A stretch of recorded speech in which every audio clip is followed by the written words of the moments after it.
Relationship smart women want to learn how to transform their intimate relationships. We feel frustrated, disconnected, and lackluster in our relationships, but we are done with blaming our partners. We are done with doing nothing about it.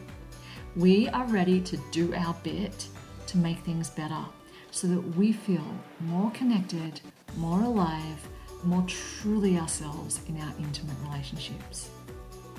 Welcome to Relationship Smart Women, the podcast. It is really exciting to be with you. If you've been here for a while, you've been through the transition of Unbreakable. Today, I'm going to bring you an interview I actually did 2 years ago as season 3 of Unbreakable. And various reasons meant I did not bring it to you then, and we've been on pause while I found what I really want to be talking about. Relationship smart women. And this first interview is with an incredible woman, Jacqueline Hellyer, who herself has 2 podcasts. She runs tantric workshops. She has online courses. She's written books.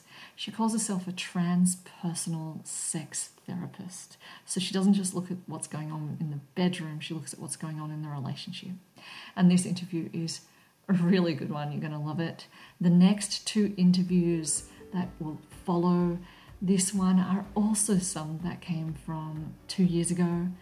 Again, they're amazing women and you're going to love these interviews, so I can't wait for you to listen. And I'd love for you to leave a review and share this with anyone who you think is going to enjoy it too.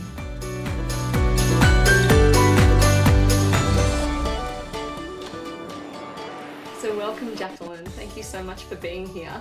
It's a pleasure. Thanks for having me.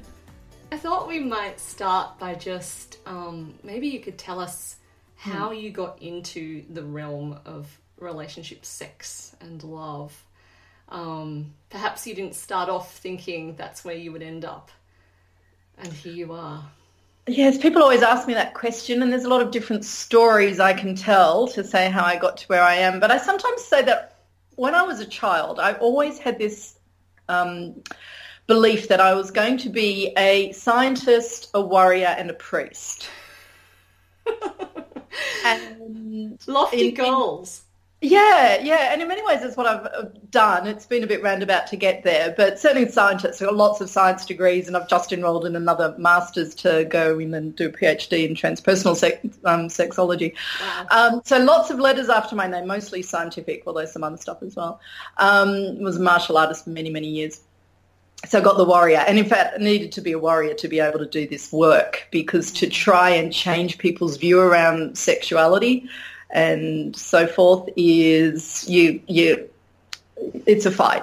Not necessarily a hard fight. I mean, I did Aikido, so it's about flowing type martial arts, but you still got to be tough. I got thrown on the floor, on the mat, like thousands and thousands of times. It makes you tough. And then the priest thing, eventually I became a therapist through various different routes and so forth.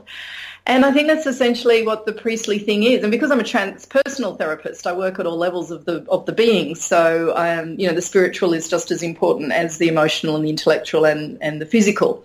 It's not about separating out the physical from the emotional, from the spiritual, it's actually integrating the whole thing and making it a whole. So, yes, I mean, if you had a spare few hours, I could go through my life journey, but let's just... And I had a few kids along the way and so forth. And, yes, I've had a couple of careers. I didn't start off in this area, but various things led me to being here. Wonderful. So, yeah. I love that. I love how the priest and the warrior and the scientist really do kind of sum it up, don't they? I mean... Yes. I want to just maybe... stick with the warrior for a moment, because sure. Western sexuality has some problems, let's just say, and and I'm just wondering, if you could sum that up in a nutshell, what would you say are the problems that cause people to go wrong with their sex lives? with their sex lives? Well, because we've separated out sex and sexuality from the rest of life. We've done that for so long. Sex was seen as this base thing that was not godly, not spiritual. It was a bad thing. And that's been so much a part of Western history and social consciousness for so long that it's still really ingrained in our beings.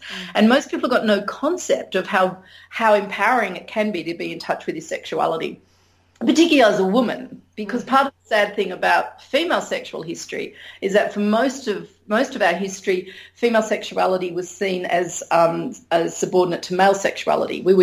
Female sexuality was there to serve male sexuality, when in fact it's actually the other way round. Yes. Right up front, and one of the actual truths is actually male sexuality, if anything, I mean, we're really equal, but if anything, male sexuality is there to serve female sexuality because sexuality is more complex and we can go to higher states. And it's by going there that we take our partner, assuming we're with a man, which we don't have to be, of course, but if we are, then we take him to these beautiful places that he can't get to himself. So because we separated out this for so long, really what we ended up with was a very masturbatory approach to sex. It was physical. It was a bit like got an itch to scratch.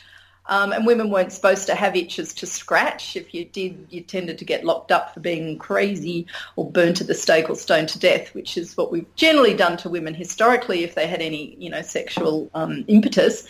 Men had an itch, and they would just kind of scratch inside their vagina until he came and said, "Oh, that's better." But that's actually masturbation. Yes. And even if you're masturbating with another person, which is what most people think of as sex these days. It's all about getting each other off. I mean, it's a step better than it used to be where, who cared about the women. At least these days it's more chivalrous, and hopefully she's had an orgasm along the way. But again, it's this kind of orgasm that's really a masturbatory kind of an orgasm. It's this blip, and yes, it's a lovely blip, but it's just a blip. And it's, I do you and you do me. It's a transaction done, key performance, indicators met, success, roll over and go to sleep. Feeling somehow a little bit like something's missing, but not quite sure what it is. Yes. School, and we learn all about all these dysfunctions people have. They've got dysfunctions of desire, dysfunctions of performance, dysfunctions of orgasm. And I'm kind of like, people, if we're all so dysfunctional, maybe it's the model that's the problem. I totally feel it is. I mean, in my personal experience, I've kind of recently just written a blog post and yet to release it, but I'm calling it "Get Off the Orgasm Train." It feels like it's a train, and sex is a train, right? And once you get on it, there's no getting off until you get to orgasm station. Yeah, that is the biggest problem. It's masturbatory, and there's nothing wrong with masturbation. No. You want to have an orgasm? Great, do it. But, it's often easier to do it yourself. Yeah. If you want to be with your partner, it's about making love. And all of the good, juicy stuff that comes from making love, whether we're talking physiologically in terms of what's happening hormonally, you get the happy hormones flowing, and neurologically it gets your nerves into a good state. Or if we want to be more poetic and talk about the energy that's transferred between two people, it's what keeps us happy and healthy and together. And it's such a beautiful thing. And the kind of orgasms that you can have from that approach, look, you might have some of those peak clitoral kind of, blip type orgasms, which are great. I'm not saying they're not. But you can go on orgasmic waves, and you can get to orgasmic states. And it's a very different way of looking at what orgasm is. And it's more about focusing on pleasure and connection. Yes. And really about connection and losing yourself in the pleasure of that connection, so that you're opening up the heart as much as the sexual centres, and the energy flows between them within you, and then they flow between you and your partner as well. Right? Oh, so much more yummy. Oh, yes. I mean, really, the whole point is connection, isn't it? And it feels like we've made the point of it, this external thing, which is orgasm, which means... your partner's not really tuned into you. They're tuned into whether you're close to orgasm or not, which is kind of, I don't know. Yeah, and the definition of orgasm, as I was just saying, is this very limited one, Yes, right? yes. Because we base, like in science and medicine and everything, until recently, we've based everything on men. Men are normal, and women are abnormal version of a man. So whatever men do is considered normal and right. So that men have these ejaculatory type orgasms, very obvious. So whatever a woman's orgasm has to be like a man's orgasm. We focus on, the clitoral orgasm, the blip orgasm. When in fact, seriously, ladies, you've got to get this. If you limit yourself to a male version of sexuality, you are so limiting yourself. We can go way beyond that. And when we go way beyond that, the guys go way beyond that as well. Yeah, men can be multi-orgasmic as well. They don't have to just, squirt out this little bit of semen and yay, we're all done, Over time, it sort of becomes, is that it? And that's why I have so many people coming to me. They come to me going, there's got to be more. Yeah. There's got to be more. I was listening to a little video you made where you were talking about how people get so bored with sex. Sexual boredom, especially for women, is a big deal. And loss of libido just plummets when we're bored. And you were likening it to eating, was it bread and dripping every day for dinner? Yeah. Oh, yeah. Like so often women come to me. There's a couple of things they do. One is they say, I don't like sex. And I say, well, please describe your sex life. And I'm like, well, God, I can't blame you. I would hate sex too if that was my sex life because, you don't dislike sex. You're bored. You have no idea. Yeah. And then they'll say, oh, I'm not orgasmic. And I'm like, well, no, you're not going to be orgasmic if that is sex. Yeah. You're doing everything wrong. Yeah. There's no way that you're going to do it, right? And the other thing that women do is they come to me and they say, I've lost my libido, as though it's a thing, right? As though, oh, my God, I put it down somewhere. Like, have you seen it? Maybe I left it behind the fridge or like, no. Libido is not a thing. It's something that you cultivate. And that's partly what relationship is about. Like there's stuff that you can do yourself to cultivate your sexual interest and your sexual desire by being healthy and not being too tired and doing good things in life so that you've got the happy hormones flowing anyway. And then between you and your partner, it's like you're constantly exchanging this unique energy. It's a mix of your sexual and love energy that you share just with your partner and no one else. And it's like there's this secret sort of vibration that's going between you. And you keep yourself simmering. Like if you think of arousal like it's a thermostat, you've got to be simmering before you even start thinking about being sexual. I actually, I had trouble with my libido. I totally lost it. I didn't know where I put it down a few years back. And one of the big issues I had was I was expecting my sexuality to be more masculine. So he was able to go from 0 to 100 in 2 minutes just by looking at me naked or something. And I was like, that doesn't happen for me. What's wrong with me? Exactly. Because you're not like your partner. Yeah, that's right. Or I'm it's like, so much, and I actually see more couples where the man's got the lower desire. Yes. So it's not that the men woe to go like that. Like there's heaps of men who just like, I don't know, the mojo's gone, and the wife's there going, come on. Oh, I get a lot of clients like that too. It's quite But the thing is that like sexuality, it's a very, very, very varied thing. There's so many layers and nuances. It's like food. You don't say, oh yeah, I like food or I don't like food. Or I feel like food or I don't feel like food. We don't do that with food. And sex is just as complex. It's like, what are you in the mood for? What type of lovemaking? Where are you on the scale of getting from here to somewhere else? And like sometimes, yes, you might want a 6-course, gourmet repast. Other times you might just want cheese on toast, right? But if you want the gourmet repast, you can't just kind of rock up home with an empty kitchen and kind of go, da-da, oh, right? And if you just want cheese and toast, you don't go around going, oh, what's wrong with me? I don't feel like a 6-course meal today. I'm not, or I haven't got time to do a 6-course meal, so I'm just going to do cheese and toast, Like, and so you want cheese and toast and your partner wants, I don't know, Thai, takeaway, like it's not that either of you are wrong. It's like, how are we going to co-create a meal that's going to work for the two of us? Yes. And no one in the right mind would say, to their partner, oh, what's wrong with you? You want Chinese? Oh, my God. I want chops. What's wrong with you, woman? No. That's not what I'm in the mood for. Yeah. And you know what we do? And this people, is the big secret to a good sex life. You know All what right, I mean? listen hard. Okay. You talk about it. Stop. I know. Radical, okay? But this means you've got to throw away all that crap we have about you don't talk about sex. Mm-hmm. Sex is this natural thing that should just happen. No. Let me explain something to people, right? Sex is not natural, not in humans, okay? Now, reproduction, sex for reproduction, yes, very simple, very straightforward, doesn't take much. But humans do not have sex for reproductive reasons. Mm-hmm. Primarily. In humans and the other higher order apes, sex is primarily a bonding function. Yes. Right? Most mammals and other animals, they only have sex when the female is fertile.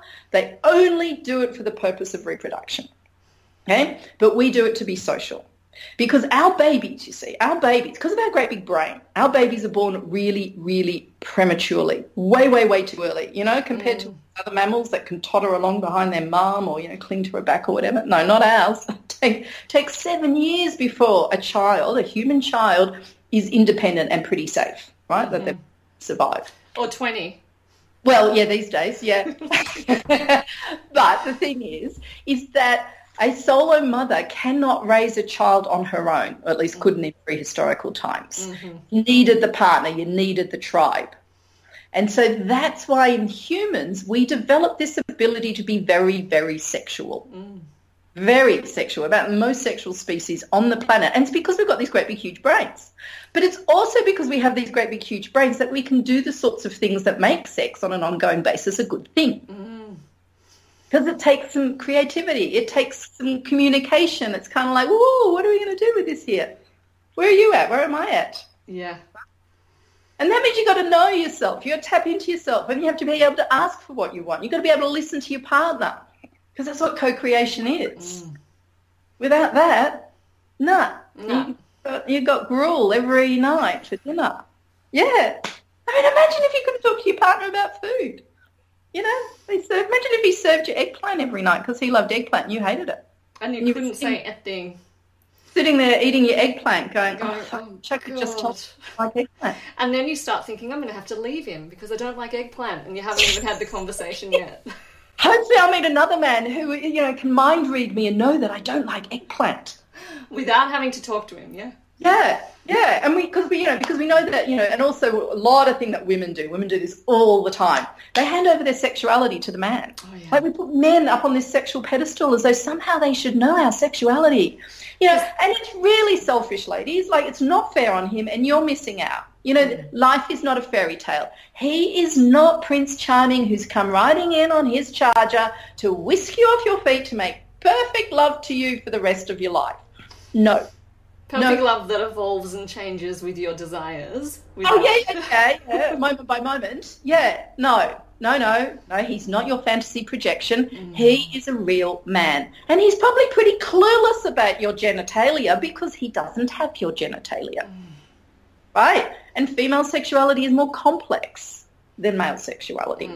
Doesn't know what to do. What's he used to? Is he used to stroking his penis like this? Right? As if that's ever going to work for a woman. No. And not that he just wants that either, by the way. That's going back to the... Oh, sorry, this is visual, is it? Sorry, everyone listening in. I was actually simulating penile stimulation with a hand. Yes. I'm sure they can imagine what you're doing there. Yeah. All right. So, yes. So, like, he is not perfect. He cannot read minds. Sex is not natural. Sex is an ongoing co-creation between two people. Sex is not just what happens in the bedroom. Sex is your entire life. The sexual energy needs to flow constantly. The sexual energy is what gives you as an individual woman your verve and your vibrancy. And it's what keeps you and your partner in that heightened state of deliciousness and the simmer going. I'm sure that many people can be inspired just from kind of that analogy to food and this idea. But For women who are feeling really stuck, Yes. what's something they can do to really go from, you know, eggplant every night for dinner to something they actually want or desire, or maybe they don't know what that is yet, but to expand their repertoire?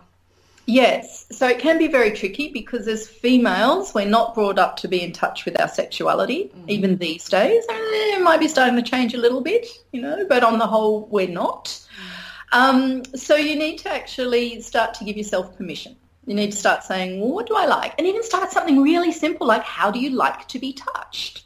Like so many women say they don't even like the way their partner holds their hand, or they don't like the way he kisses, or they don't like the way he touches them. I'm like, well, start there. Yeah. Because too often when people say, oh, I don't know what I like sexually, you know, they're thinking about sort of, oh, do I want to be tied up, or do I like anal, or like, you know, they're going to the big stuff. And I'm like, no,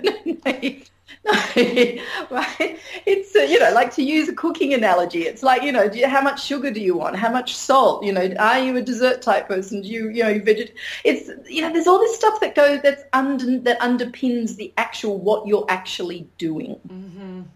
Right? It's kind of like, where are you coming from and what's the attitude? I've come up with this whole thing myself of the 7 elements of sex, which I personify as goddesses for women and stages of mastery for men. So if you do my online courses or read my books, you'll see that. But because there's more to it than that. There's so much more to it. Like, forget about the actual, do you want to use a dildo? Like, I mean, a dildo's never saved anyone's sex life.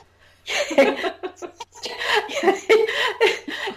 got to have a lighter attitude to the whole thing. You know, like, how do I like to be touched? How do I like to be approached? What sort of kissing like? You need to get clearer to yourself initially. Then you need to tap into your fantasies as well. You know, what is it that might turn you on? You know, often it's more about, you know, texture and nuance and so forth, particularly female sexuality. Yeah. Women don't necessarily have such blatant kind of images in their minds necessarily. I find for me it's all about being in my body rather than my head. Well, yes. Just get me out of the to-do list and the whatever it is ruminating around in there. Yeah, so how are you going to do that? Much better chance. Yeah, so it's about thinking of ways to do that. Yeah, because essentially what I teach, and if we're talking about tantra and stuff like that, it's actually about mindfulness. It's about presence. And how are you going to do that? So for a start, you need to treat your bedroom as a sanctuary, especially if you've got kids, right? It's got to be a place away from the world. When you go into that room, you forget about everything else. It is a de-stress zone. Yeah, so you've got to come down, because too many modern people, particularly women, we're upregulated all the time. We're in our sympathetic nervous system. That's the stress one. That's the switched on, right? And then we get so exhausted, we then go completely to the opposite. We downregulate, we get into the parasympathetic, and we're switched off. The minute we're in bed. Yeah. You're vegging out in front of the telly, or you're in bed, okay? No, you've got to come into an equilibrium. You've got to get an equilibrium between the two. You've got to get into a state of relaxation that's still alert, not vegetative. So you need to know how that's going to happen for you, because you are not going to want sex. You're not going to be able to become aroused if you're too upregulated, if you're too stressed. It's not physiologically possible. It's just not. And certainly not to have the kind of quality lovemaking that, you know, we're talking about here. Yeah. You can sort of force yourself to do it, like, oh, God, keep him happy. You can take one for the team. Yeah. Oh, yeah. Men don't like that. No. Men hate it. No. Men hate it when their women give them sex. Like it's a duty. They get off and then they go, ugh. Yeah, it's horrible. It's worse than masturbating. Yeah. Like, I mean, I've spoken with thousands of men, well, maybe not thousands, at least 1,000 men. That's a lot of men, in intimate detail about their sex lives. And I always say to them, what is it that you love best about sex? And they all say, even the dickheads, they all say her pleasure. Yes. Her pleasure. Like I said at the beginning, a man cannot have the ultimate in sexual quality if she's not having a good time. He just can't. And it makes them feel sort of dirty and ugly and empty if she's not into it. So all these women who are thinking they're doing the right thing, you know, keeping the man happy by giving him one, no. And that's why they'd rather go and watch some porn, because at least there's no emotion involved in it. Yeah. Right? Like, it's actually worse to have meaningless sex with someone you love. That's worse than having meaningless sex with someone you don't love or just watching it on a screen. Yes. Yeah? Like, people get very confused about porn. They really do. Men and women get really confused about porn. And that's really whole nother issue. A whole other conversation, yeah. It's another conversation. But coming back to the women, you've got to get yourself in a good space. So you've got to give yourself permission to do that. I mean, you asked me earlier about how I came into doing this work, and what made me specialise in sex was after my third child was born, I was at a school function, a parents' function one night, and we'd had a few drinks, and there was a couple there. There was a woman there, mother. She'd been widowed a year or two before, and she was there with a new partner. And they were all over each other, it was kind of like, and everyone was joking and saying, oh, yeah, there you go, it's not going to last, enjoy it while it lasts. And I was a bit puzzled by this. I was a bit naive about things sexual back then. And I said, what are you talking about? We're having better sex than we ever have. And they all looked at me and they were like, you have 3 children, you have a baby. How the hell can you be having any sex, let alone the best sex of your life? And I was kind of like, oh, aren't you? Right? All those jokes are actually reflecting the sad truth about how people's sex life can drop off after children and stuff. I had no concept of that, right? Wow. Because, I've been told by, shamans and stuff that I've had all of these sexual past lives and stuff. So I kind of came into this life apparently with all, I had all the knowledge that I needed to put into practice, right? Oh, right. Now, I wouldn't say that at that time I was having the most exciting sex of my life. No. But I tell you what, it was probably the most tender. Yeah, it was beautiful. And this is the thing, you've got to change the type of sex you have. You've got to change the quality of it, like with food. If you're really hungry, you don't force a 6-course meal down. Get some cheese and toast. But, boy, if that toast is beautiful sourdough and it's just really gorgeous cheese, like it can be stunningly beautiful cheese on toast. Right? You see what I'm saying? Yeah, simple. Yeah, anyway, so after that I decided to write a book for parents on how to keep the sex life going. Because everyone around the place, like they were just so frazzled. Especially the women. They're just so frazzled. And like, you're not going to have good sex, particularly if you think it's that key performance indicator kind of sex. It's all got to be hot and heavy and, have these orgasms. Most of the time, if you're tired and you've got babies, you don't have an orgasm. I mean, what you want is after you've been putting out all day to the babies and toddlers and stuff, is you want your man to just come to you and just hold you. You want him to say, darling, you are the most beautiful woman. Oh, my God, you are my goddess. I admire you so much. Let me hold you. Let me kiss you tenderly. Let me stroke you. And I would love to insert my instrument of love into you so that you can feel the love. Let me transfer it to you gently, so gently, because I love to be in there and it gives me strength and connection as well so that we can do this together. Right? Oh, yeah. Yeah, that's what we're supposed to be doing when we have babies. Hands up who's done that. Not many, right? Not many. Right? We've got all these crazy ideas about it. If the baby woke up, you know what I would do? I'd put the baby on the bed. Because the baby liked to know that mum and dad were nearby and the little bouncy motion was really good. And guess what? The room was full of all these lovely pheromones and happy hormones, and I have really cool, laid-back children. Right? Awesome. I was surrounded by it. Yeah, because, sex is not a bad thing. We think, we've got to keep sex away from the children. No, we don't. We don't have sex with children, obviously. You don't necessarily do it right in front of them, not at a certain age. But, children need happy parents. That's right. Number one thing that makes children happy is if their parents are happy. And we brought our kids, actually no longer with my husband. We parted ways some years ago because we needed to. But, I've got another lovely man now. But the thing is that we brought our children up to know that mummy and daddy have cuddle time. Our children knew that we would have time, we'd be in the bedroom in that sanctuary that I told you about, and they were not to disturb us. Well, they could knock first. They didn't care. Cuddle time. They like cuddles. That makes sense. Mummy and daddy are making love. Yeah, they make love for themselves. They make love for the whole family. Yeah, they come out with smiles on their face. What's not to like? And then the kids are not, like, sex is not such a big taboo, and they're not, like, terrified of asking questions, and they're not, you know. I've had so many compliments by my kids, because they're teenagers and, well, one's a young adult and two teenagers. I had so many compliments from their friends' parents. Like the youngest one, who's 13 now, you know, one of his friends' mothers said to me the other day, she goes, "Thank God for your son, because he's putting our sons right." Because they've got stupid ideas. Stupid ideas. But, you know, and when you bring up your children to be really positive around their sexuality, they don't sort of got this thing, they're like, "Oh, yeah, I've got to get my end in, you know, I've got to do this." You know, my kids are like, "We'll have sex, and I already have sex, Mum." And it's a normal conversation. You know?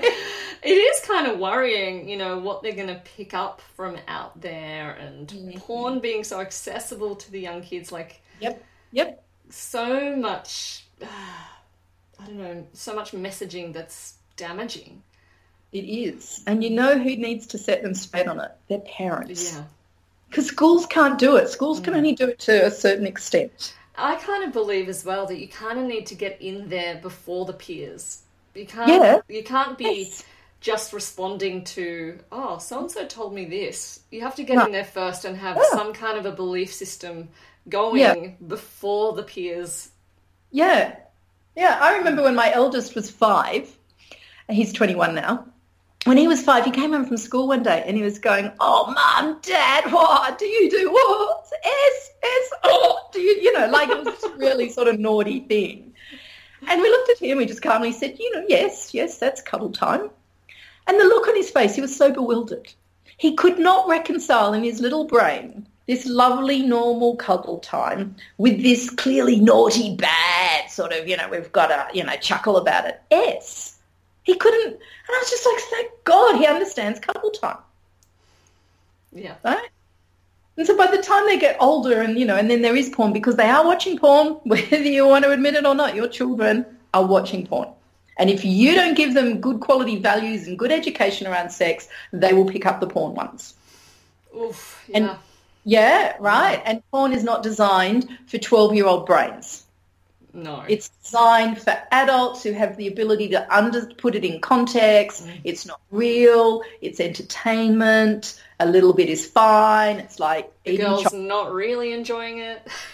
Well, she might be. I actually know porn. I know quite a few female porn stars, and they actually enjoy it. That's why they do it, right? But it's not everyone's cup of tea. And, and they also use it for the loop. And, you know, but mostly they're doing it for the money, you know, hopefully they enjoy it as well, right? But if she's not enjoying it yet, she's very good at faking it. So, you know, like there's so many myths around porn as well. You know, if you understand that porn is just a visual medium designed to titillate, it's not fantastic. It's not wholesome. It's like chocolate. A little bit's fine, but too much is not good for you. No, it's exactly the same. But, you know, it's like giving sweets to small children. They don't know how to stop. Like they don't understand. You've got to give them context for it. So you can teach children don't have too many sweets for all these reasons. You can say, you know, this thing about porn, you know, I'd rather you didn't watch it, but if you do, you need to understand. And as parents, you need to be modelling a really good, healthy sexuality.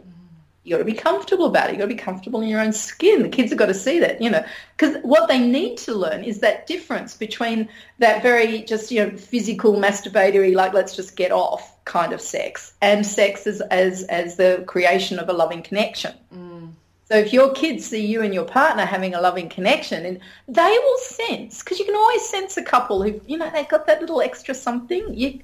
Doesn't matter how old they are. I've seen it in people in their 90s. You know, they've got it. And the kids pick up on that. Yeah. And it makes the children feel secure. Totally. Yeah. Yeah? If they know their parents are loving and they're, you know, or even, you know, a step-parent or, you know, mum's boyfriend or, you know, like doesn't have to, even if you're separated, like that's fine. But you still need to have a good relationship with your ex, because that's really important too, if you possibly can. But, you know, like they need to see that. They see their parents, you know, their parents and their parents' partners as, you know, they represent man and woman. Right? It's their modelling, isn't it? It's like, so much model. This is what's possible. I want that. You know, somewhere in their subconscious.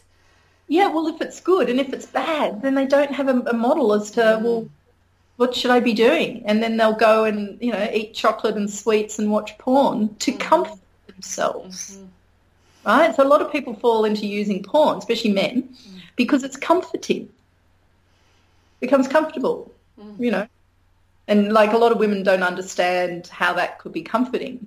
I had a client just the other day say, I just don't understand. I walked in on him the other day and she's got real issues with porn because she sees it as infidelity.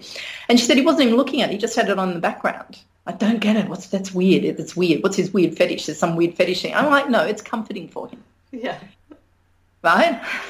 Because they weren't having sex, by the way. I'm like, yeah.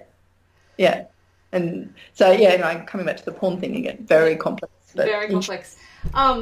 Topic. A lot of couples, when they've been together for a long time, tend to stop having sex. I mean, it's kind of like what we were saying about when you're eating eggplant every night or bread and dripping. And I've had women ask me before, why is it really important?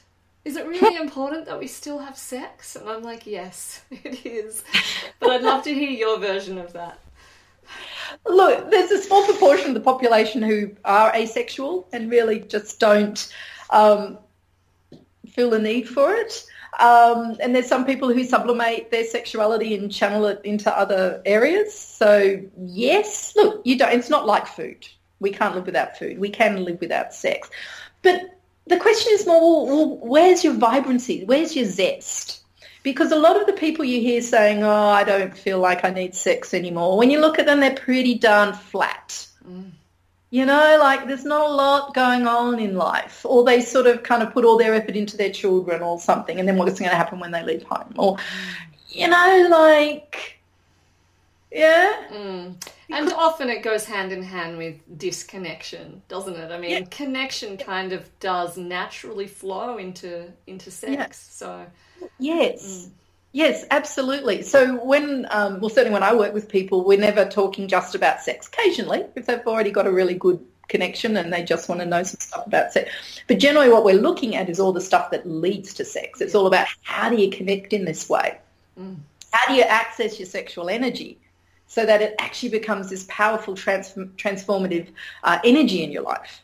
That's what the sexual energy is about, and that's why I sometimes go to more traditional sort of tantric or Taoist approaches to sexuality, because they understood it so much better than the West has traditionally.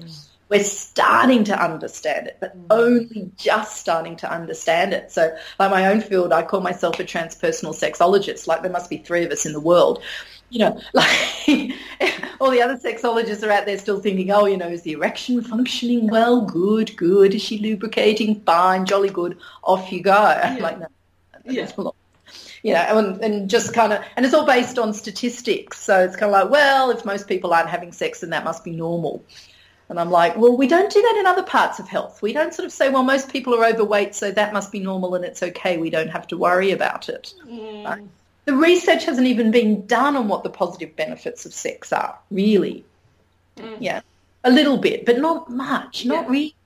And we still sort of simplify everything to, you know, orgasm, good or bad. No one actually says what kind of orgasm, how does the orgasm come about, what's the lead up to it, how do you do it afterwards? It's a bit like saying eggplant, good or bad. You know, it's like, no. When you cook the eggplant, is it ripe? Is it it's kind of like, what are you having it with? Right? So we're still not asking these questions yet. And so too often we're not getting the answers. It's starting to change. Like in the 15 years or so that I've been doing this, it's starting to change. It really is starting to change. But still not. So a lot of these people, when they say to me, oh, sex, why would I want to have sex? Yeah, it's kind of, they're kind of like, well, eggplant, why would I need to have eggplant? You know, it's kind of like you're asking the wrong question. Yes, that's a good point. Yeah. So what is the question? Yeah. Well, how do I want to get this zest, and how do I want to stay young, and how do I want to stay vibrant? And why am I partnered up with someone else? Like, we're not just here to be housemates, right? And it can be a bit tricky, because sometimes it's like, actually I was talking to a client about this the other day, because she got it. She's been in this really sexless or very bad occasional sex thing for, God, how long was it? 30 years, I think. Oh. 30 years, right? And she has just started having an affair. Okay. Actually, no, the affair's been going on for about a year. So she's kind of come to me because her husband has said, I want to have sex again now. He found out she was having an affair and he's like, oh, gosh, maybe we should have sex again. So she's really puzzled by this because she's saying it's kind of like now that she's actually experienced quality sex, like beautiful, connected, loving. And she said it's like, we were talking about it, and she said it's like being colourblind for your whole life and then suddenly you can see colour. And I'm like, yes. Yes. But it's very hard to explain to someone who can only see black and white how amazing colour is. So to try and say to someone who's only ever had like really bad, awful sex, just how amazing it can be is like trying to explain colour. Right? Yeah. It's just qualitatively, because we always think about quantity in terms of sex. You know, and there was women and men, like this woman's husband, you know. Like, it's like, oh, God, you know, good sex, that must mean having to do more of it. Or, God, we have to use a dildo or tie ourselves up or something. Ooh, you know, it's bad enough, let alone having to do more. It's not about more. It's about being given an uncooked raw eggplant that's slightly mouldy and going, here you go, here's an eggplant. Or having an eggplant that's just been cooked in the most amazing sauces and it's soft and it's mellow and just the smell of it just gives you an organ. You know. Yes. I don't know why we keep talking about eggplant. I don't know, but it's a lovely vegetable. Yeah, I feel like, you know, Tantra has so much to offer, doesn't it? I mean, just the breathing together, just the eye gazing, just the touching. I mean, doesn't matter what else happens. No, and it doesn't matter what else happens because it's not just about having the penis in the vagina. Yeah. If that doesn't happen, it's great. But if it does happen, it's going to be just a sense of more expansiveness. And it's not about prepping yourself to be penetrated. I hate that word penetration. I think it's a dreadful word. It's so aggressive. But it's about opening up and opening up and opening up and then inviting him into you because you want him in you. It's all about invitation. I always say to women, it's not penetration. It's invitation. And this is why you've got to understand your own body and your own desires and your own arousal because women's bodies do take longer to warm up if you're not keeping yourself simmering all the time. But as you become, and if you do keep yourself simmering, this is why it's so good to have this sexual energy flowing because it keeps you soft. Yes, strong, but the soft, it keeps you juicy. It keeps you just feel the deliciousness in your body the whole time. Right? It's the life energy. The sex energy is transformed into the life energy. Yeah, so if you're shutting off your sex energy, you're shutting off your life energy. That's why people get old and narrow and dried up, right? It doesn't matter how old you are. If you're letting the sex energy flow, you're going to be looking a lot younger. You're going to be a lot more vital. You'll be healthier, right? I can't remember the last time I got sick. You know, I haven't even had a Panadol in years. I don't know. You know, it just doesn't. I shouldn't say that. I'll probably get really sick now. Touch wood. But there's a connection. There's a definite connection, yes. I look 15 years younger than I am. I don't know if that's true or not. The wrinkles are starting to show. But, you know, and like sex gets better. I'm in my 50s and the sex gets better and better. None of this like drying up, like just wetter and wetter. You know, postmenopausal. Yeah, great. Best sex ever. Woohoo! Right. So there's all these myths about sex. There's all these myths. But when you let this energy flow, it's a creative energy as well, which means you've got more creativity in your body, in your life, and life is a creative expression. So if you're not letting the sexual creative energy flow, then your life's just going to be, And so many people, even though we've got better standards of living than we ever have before, even though we've got so many opportunities and like we just press buttons and all these wonderful things are done for us. Now, if you compare how hard life was in the old days. Yeah, so people are not happy. Like, they're just like dried up, shriveled, tight, because there's no connection. It's like, I've got to survive. I don't know how I'm going to survive. Rather than opening up and sharing, particularly with this beautiful person who you have chosen to go on this journey of life with, this person who probably loves you to pieces. And would love to serve you something apart from eggplant. Love to. Yes. If only they knew. Yeah. Yes. Yeah. And look, I'm going to say something here too, because I have worked with so many people, is often it's the women who are shutting out the men, right? It's the men who are actually more emotional than the women are. And the men are saying, I just want to make love to you. I just want to share a beautiful experience with you. I think you're gorgeous. I don't care if you're flabbier than you were. I don't care. You're gorgeous. And the woman's often there going like, no, you just want to get your dick wet. No, I'm too ugly. I don't feel confident. My breasts are too saggy. And the partner's there going, darling, I love your breasts. Your breasts have fed our children. I don't care that they're saggy. You know, it's so true. It's so true. It's you know, it's hard to open when you've been, I don't know, trying to get everything done, when you've been shamed out of your body, when you've been, you know, like, I don't know, and look, afraid of sex in a way. Yeah, and look, and it is a journey. Like, you don't just suddenly snap out of it, right? It's a journey, and that's why often with the work I do with women in particular, you know, I've got these 7 stages that I talked about, which you can read in my book, The 7 Sex Goddesses, or my online course, or do a workshop with me. Yes. And I'm actually just about to release a new version of my online courses for men and women, really much improved. I'm very excited about this. But if you sign up and it's the old one, you'll still have access to the new one. And the links to all those will be in the show notes of the podcast. So cool. Yeah, or workshops. Like, it's a process. Yes. It's a process. So you can't expect to suddenly. But it really all just starts with actually honouring yourself as a woman, giving yourself a break, stopping and having a cup of tea during the day so that you can down-regulate, you know, wearing some sexy underwear, whatever that is for you, because it makes you feel better. Yeah, go and buy those shoes, but not compulsively because it's just a brief satisfaction, but because when you wear them, you feel good. You know, like, do what you need to do. Give up the job that you hate. You know, tell your partner what you want. Go and get some couple therapy because it's going to make your life a lot better. Like, people seem to think, like, relationships, like sex, 2 of the potentially the most beautiful things in life, but quite challenging because it's not natural any more than cooking is natural. Putting people in a kitchen without any instructions about what to do, they wouldn't be able, I mean, they might be able to feed themselves. It's not going to be good food, right? Unless they're naturally gifted. But, you know, like, do it. Discover stuff. There's so many people out there like me, like you, who have got good stuff to offer. Read it. Do the courses. Read the books. And most importantly, connect with your partner. Now, there aren't a lot of people out there, I will say, that who are specialising in sexuality and couples at the same time. It's still a bit, you know, you've got your relationship counsellors over there, and then you've got your sex therapists over there, and there's a few of us that are really bringing the two up. And then add all of this extra stuff around, well, you know, the transpersonal elements, you know, the tantric and all that good, juicy, delicious. So good. And that kind of brings us beautifully, because I know you have to run in a minute too. Yep. Where can people find you and find out about your workshops, courses, retreats, books, whatever?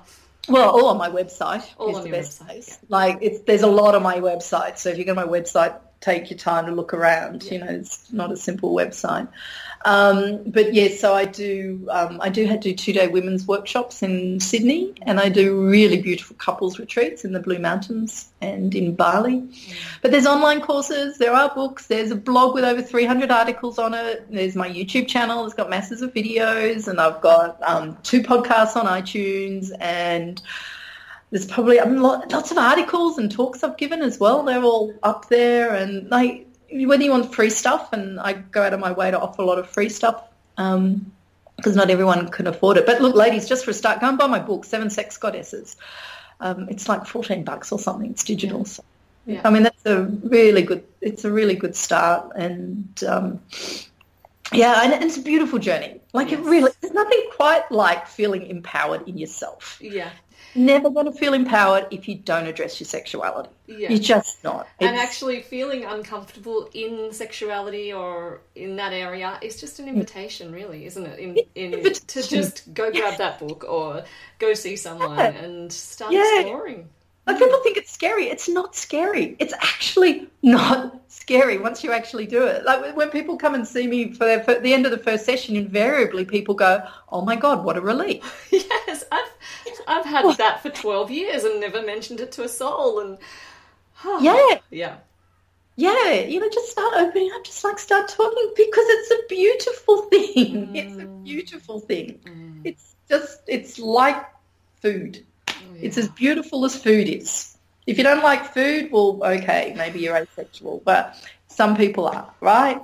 But generally it is a beautiful thing. And we as humans, we are hardwired to connect with other people. Yeah. That's what keeps us, we are a social species, we are a bonding species. And the better the quality of our connections with other humans, the healthier we are, both mentally and physically and emotionally.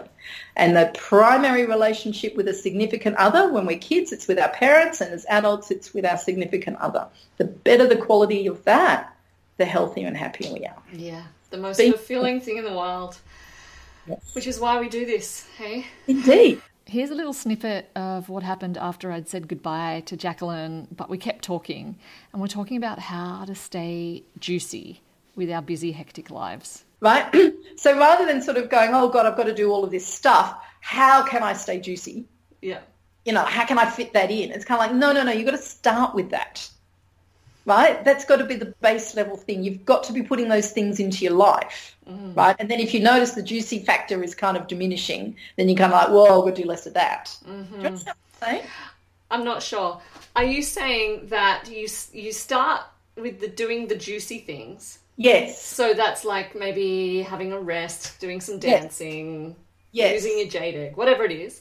Yes. And the other stuff has to fit around the juicy stuff. Yes. Right. That is what I'm saying. So you can tell how well you're doing because you can kind of check your juiciness level. Right. Yes. Right? So if you're feeling like, like something, I'm kind of getting a bit to overwhelm or something here, right? Then it's sort of like, but you're noticing that on the inside. Yeah. I get it. Like you put yourself first, basically is what I'm saying. I think I do that in a sort of being with spirit. Yeah. But maybe not being with my juiciness. It's kind of, Yeah. Because this juiciness is sort of the combination of the physical and the spiritual. Right? I like that. I think I'm going to add that to my little... Yeah, because if you're just doing like the upper chakras, so to speak, then it's pretty easy to actually burn out because you're physically just getting too tired. You're like, no, I'm okay. I'm just going to meditate my way through this. Yeah. Right? Yeah. No, you're exhausted. Like you've got to, feed yourself from the bottom up, sort of. Yes. Yeah. Okay, love it. All right. Thank you. All right, go run. See you.